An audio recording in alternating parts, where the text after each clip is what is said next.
This is Paris on Politics from Fox 32 Chicago.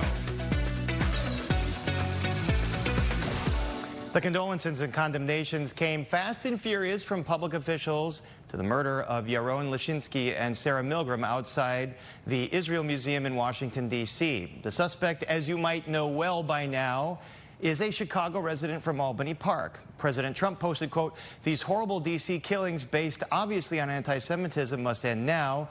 Hatred and radicalism have no place in the USA. Condolences to the families of the victims. So sad that such things as this can happen. God bless you all." Governor Pritzker released a statement saying, quote, "As a Jew who led the building of a museum dedicated to standing up against bigotry and hatred, I know how sacred these places are and what trauma this incident has caused.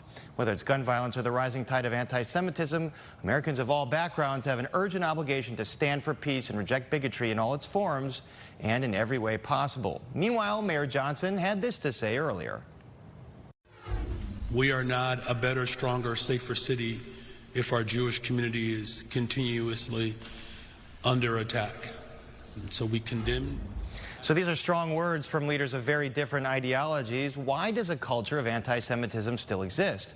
So much so that 50th Ward Alderman Deborah Silverstein, who you'll hear in a minute, tells me her Jewish residents don't feel safe in their communities anymore.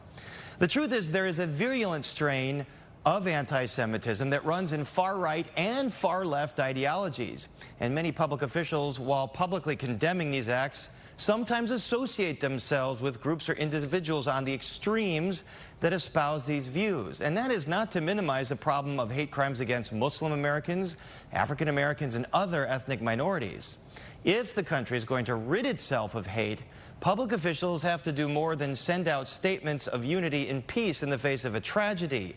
They'll have to marginalize the hate groups and the voices on all sides of the political spectrum that continue to marginalize so many of these American communities.